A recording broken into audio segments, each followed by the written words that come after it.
محبت بے درد سا درد ہے، ناول خاتون نے اپنے ہینڈ بیگ سے نکالا ہی تھا۔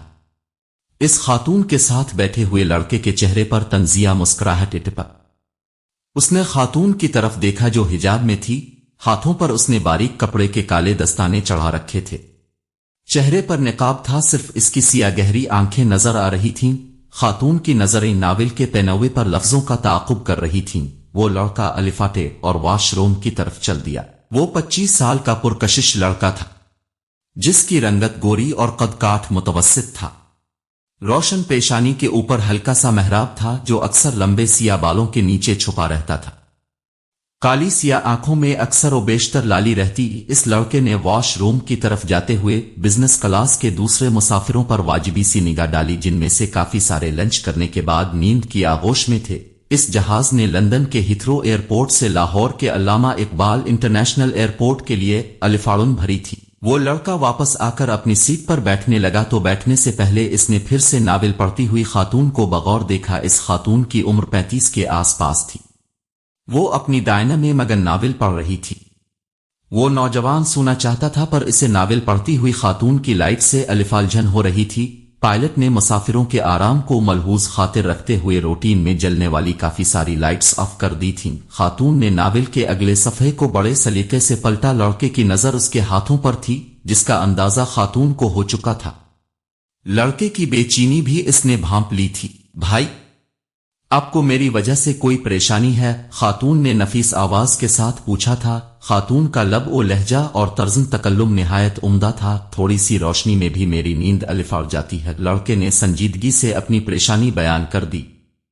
خاتون کے رخسار پر میٹھی مسکراہٹ نمودار ہوئی۔ اس نے بائیں ہاتھ میں ناول سنبھالا اور دائیں ہاتھ کی شہادت والی انگلی سے لائٹ کا بٹن آف کر دیا۔ میرے خیال میں تو نیند کا تعلق دل کے سکون سے ہے، دل مطمئن ہو تو کہیں بھی نیند آ جاتی ہے۔ خاتون نے لائٹ آف کرنے کے بعد نوجوان کے چہرے کا جائزہ لیتے ہوئے اپنی رائے دی تھی۔ کسی کے مزاج کا تعلق سکون یا بے سکونی سے نہیں ہوتا۔ میں بڑا مطمئن اور پرسکون ہوں، نوجوان نے بھی خاتون کی طرف بغور دیکھ کر جواب دیا۔ خاتون کے ہونٹوں پر نوجوان کی بات سن کر پھر سے ہلکا سا تبسم آیا تھا۔ میں نے اب کی بات نہیں کی تھی، خیر آپ آرام کرو۔ وہ خاتون نے سیٹ کی پاشت کے ساتھ ٹیک لگائی اور کھلی آنکھوں سے اوپر دیکھنے لگی۔ ناول اس نے اپنی گود میں رکھ لیا تھا۔ اس سے پہلے پچھلے 6 گھنٹوں کی مسافت کے دوران ان دونوں نے تعارفی مسکراہٹ کے ساتھ صرف ہائے ہیلو، سلام دعا، تھینکس اور شکریہ ہی ایک دوسرے سے کہا تھا۔ خاتون کی گود میں پڑے ہوئے ناول نے ایک دفعہ پھر سے نوجوان کی توجہ حاصل کر لی تھی۔ اب بھی اس طرح کے ناولز پڑھتی ہیں؟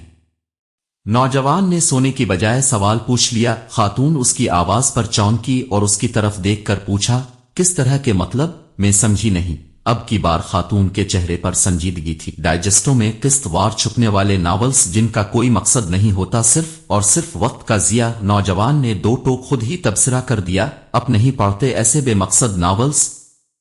خاتون نے سوالیہ نظروں سے پوچھا ہی تھا۔ نوجوان نے ہلکا سا قہقہا لگا دیا، وہ اور زور سے ہنستا۔ اگر اسے دوسرے مسافروں کی نیند کا خیال نہ ہوتا۔ ایک بات تھی، وہ دونوں دھیمے سروں میں اپنی بات کر رہے تھے۔ میں نے تو بازلا کو بھی سختی سے منع کر دیا ہے، خبردار جو ایسے ناولز پڑھے۔ بازلا آپ کی شریک حیات ہے؟ خاتون نے ہولے سے پوچھا۔ میں نے ابھی شادی نہیں کی، نوجوان نے خشک لہجے میں جواب دیا۔ بہن ہے؟ خاتون نے اندازہ لگایا۔ نوجوان نے نفی میں گردن ہلائی اور کہنے لگا، بہن تو نہیں ہے، ہاں بہن جیسی ضرور ہے۔ خاتون نے سانا تو ہلکا سا مسکرائی، پھر سے ٹیک لگائی اور اوپر دیکھنے لگی۔ لڑکے نے حجاب کے باوجود اس کی دبی دبی مسکراہٹ دیکھ لی تھی۔ اب میری بات پر مسکرائی کیوں؟ نوجوان نے کچھ خفگی سے پوچھا۔ گہری نظر ہے اب کی، پردے کے پیچھے والی مسکراہٹ بھی دیکھ لیتے ہیں۔ یہ میرے سوال کا جواب تو نہیں ہے؟ لڑکے کے روکھے لہجے پر خاتون نے اسے دیکھا، پھر سنجیدگی سے کہنے لگی، دیکھو بھائی، رشتے جیسا جیسی کی بیساکھیوں کے سہارے نہیں چل سکتے۔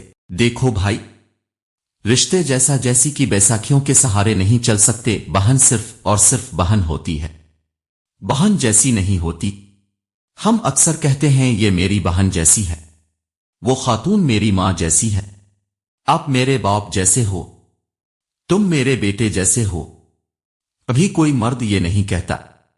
میں اس خاتون کو اپنی بیوی جیسا ہی سمجھتا ہوں، اپنے کبھی بھی کسی خاتون کے منہ سے یہ نہیں سنا ہوگا۔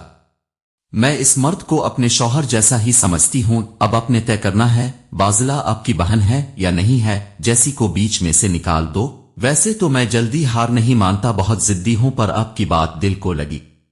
میں اقرار کرتا ہوں بازلہ میری بہن ہے۔ دونوں کے ہونٹوں نے مسکراہٹ کا مزہ لوٹا۔ وہ لڑکا اس ساری گفتگو کے دوران پہلی بار مسکرایا تھا۔ اب تو فوراً رشتہ بنا لیتی ہیں، اب کب سے مجھے بھائی کہہ رہی ہے، بھائی مجھے کہاں آتے ہیں رشتے بنانا۔ خاتون نے اپنی گود پر پڑے ہوئے ناول پر ایسے ہاتھ پھیرا جیسے وہ کوئی مقدس چیز ہو اس کی نظر میں۔ اس کے بعد خاتون نے اپنے پہلو میں پڑے ہوئے ہینڈ بیگ میں وہ ناول رکھ دیا۔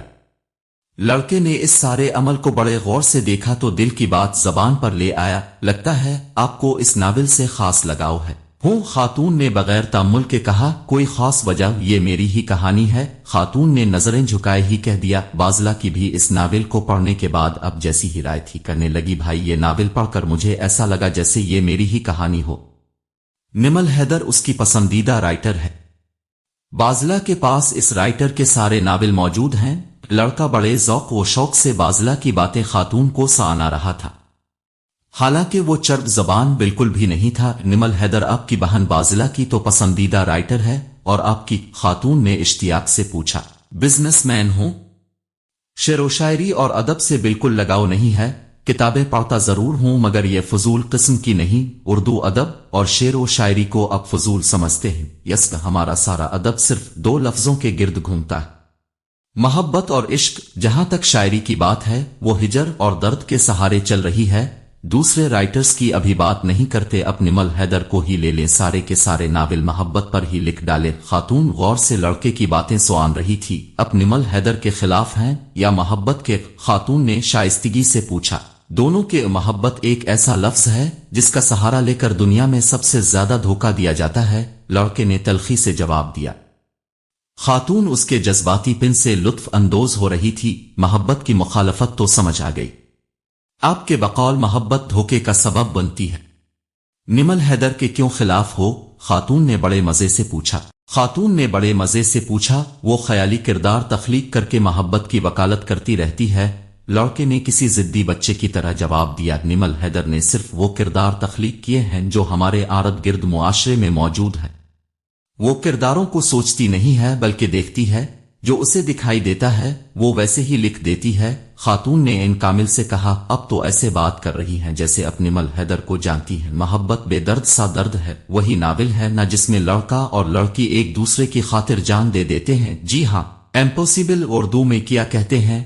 ہاں، یاد آیا۔ عقل سلیم اس بات کو ماننے کے لیے تیار نہیں، یہ بات میری سمجھ سے تو باہر ہے۔ لڑکا جذباتی انداز میں بولا، جو سمجھ میں آ جائے وہ بات کہلاتی، جو نہ آئے اسے محبت کہتے ہیں۔ خاتون نے کسی دانشور کی طرح جواب دیا۔ وہ کچھ توقف کے بعد دوبارہ گویا ہوئی، ماں کی ممتا کو آپ کیسے سمجھ سکتے؟ اس نے عجیب نظروں سے خاتون کی طرف دیکھا اور کچھ دیر دیکھتا رہا، پھر ایئر ہوسٹس کو بلانے کے لیے بیل بجائی۔ ایئر ہوسٹس آئی، لڑکے نے اس سے پانی منگوایا، وہ پانی لائی۔ لڑکے نے ایک ہی سانس میں سارا پانی ختم کیا تھا۔ آپ نے جواب نہیں دیا۔ خاتون نے سوالیہ نظروں سے لڑکے کی طرف دیکھا، وہ گردن جھکائے ہوئے تھا اور اس کی نظریں مرگشت کر رہی تھیں۔ ماں کی ممتا کو چھوڑیں، اب یہ بتائیں نمل حیدر کو کیسے جانتی ہیں؟ لڑکے نے شعوری طور پر بات گول کر دی تھی۔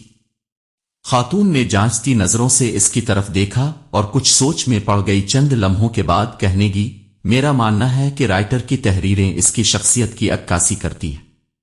میں نمل حیدر کو اس کی تحریروں کے توسط سے جانتی ہوں۔ معاف کیجیے گا، اب کی نمل حیدر خود بھی ایک کریکٹر ہی ہیں۔ وہ لڑکے نے پھر سے اپنی رائے دے دی۔ وہ کیسے؟ خاتون نے عجلت میں پوچھا۔ دیکھیں نا، سوشل میڈیا کے دور میں اتنی بیک ورڈ ہے، ٹی وی پر نہیں آتی، کوئی تصویر نہیں ہے اس کی۔ بازلہ بیچاری گوگل پر سرچ کرتی رہتی ہے، وہ اس کی نجی زندگی ہے، جیسے چاہے گزارے۔ خاتون نے سنجیدگی سے جواب دیا۔ وہ طنز سے مسکرا دیا۔ محبت پر لکھنے والی محبت کو نہیں سمجھتی، اسے چاہیے لوگوں سے ملے، لوگ اسے ٹی وی پر دیکھنا چاہتے ہیں، اس کی باتیں سننا چاہتے ہیں، اس کے ساتھ تصویریں بنوانا چاہتے ہیں۔ لوگ محبت کرتے ہیں، اس سے محبت میں دیکھنے کی شرط نہیں ہوتی۔ وہ اپنے چاہنے والوں سے جو کہنا چاہتی ہے اپنے ناولوں میں لکھ دیتی ہے۔ یہ محبت کی ایک الگ اور مختلف صورت ہے۔ محبت